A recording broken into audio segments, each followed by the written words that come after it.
And we're back with the Hot Mic Show live from Los Angeles. I'm Bill Whittle, and also live from Los Angeles, just a little bit down the street, is our friend Mike Knowles, host of the brand new Mike Knowles Show over on Daily Wire, and an old friend and somebody who, like me, lives out here amongst these creatures. We're both, you know what we are, Mike? We're daywalkers is what we are. We're vampires that slay vampires. You know, we both have come from this kind of culture. We know what they are. We know how they think.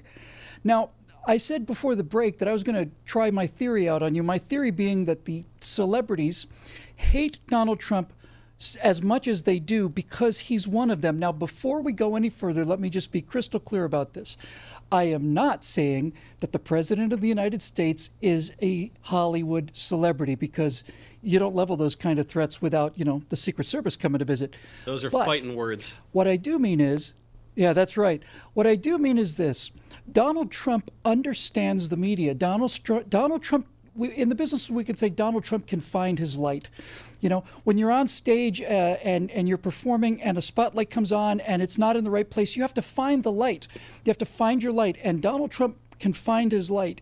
And I think the fact that Trump is so media savvy, he's so onto the whole thing, he's just calling it out as if he was a producer on a reality TV show, which is as real as the fake news is.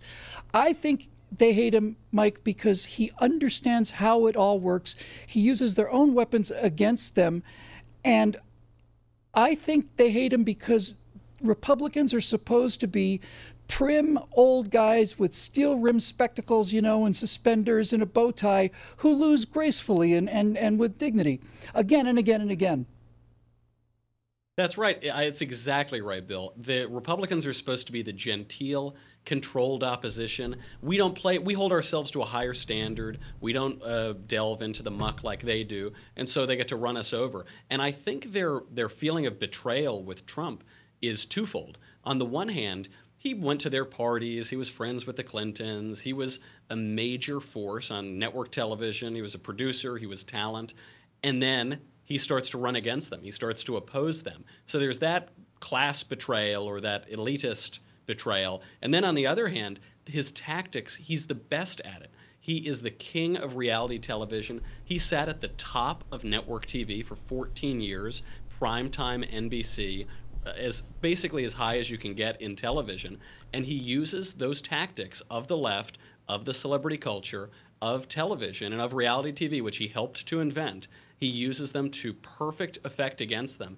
I think there's that ideological betrayal, that class betrayal, but then this feeling that he's a tidal wave, and they put up Hillary Clinton, a totally corrupt, incompetent candidate, against him, and she just gets run over by the Trump train.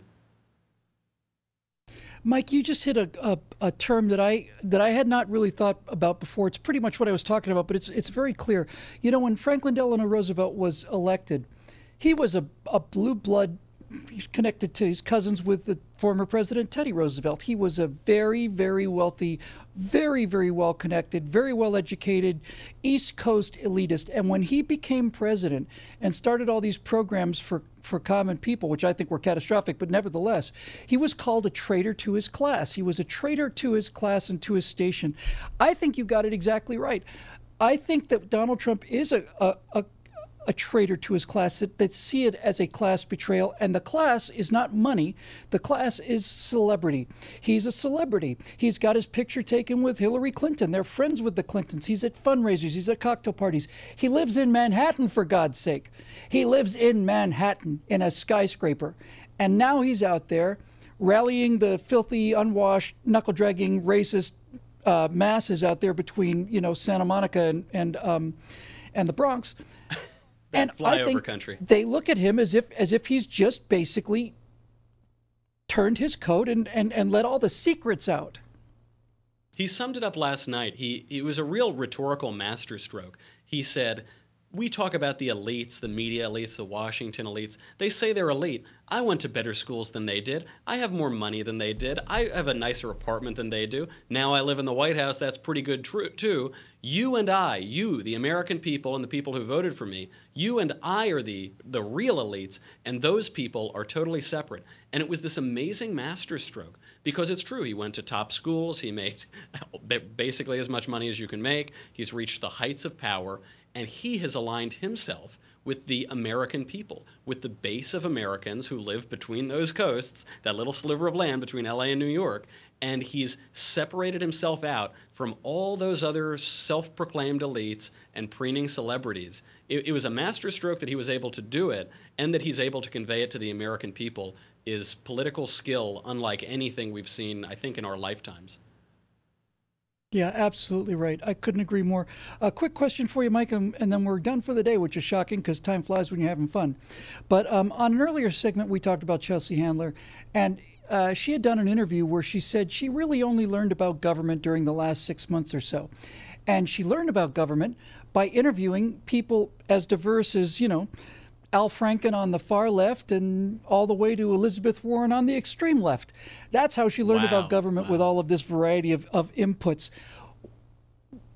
These people, to say they don't know what they're talking about is self-evident, but this is all they hear out here, isn't it, Mike? That's all they hear. It's an amazing echo chamber.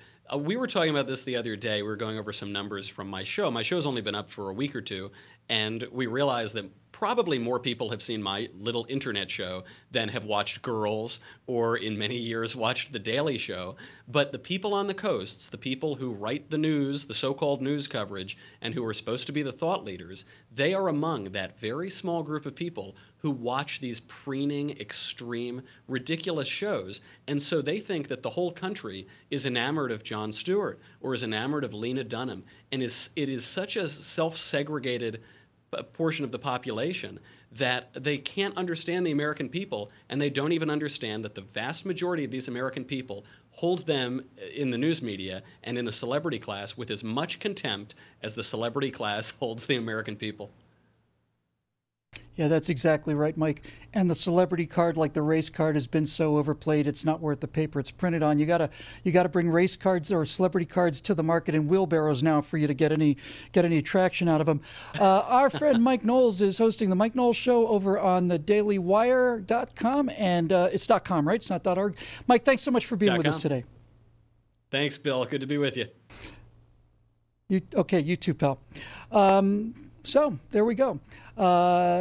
Various celebrities, again, today's just the latest. Chelsea Handler basically saying it would have been nice if the eclipse meant that Donald Trump would have been arrested and walked to the car in his underwear, and they will not get over it, will they? They will not get over it. Now, I've seen a lot of things over the last 8 years with Barack Obama that made my daily existence just miserable, just nauseating, watching the abuse of power and the destruction of liberties and all the rest of it. We don't have to go through that. We've been through it before.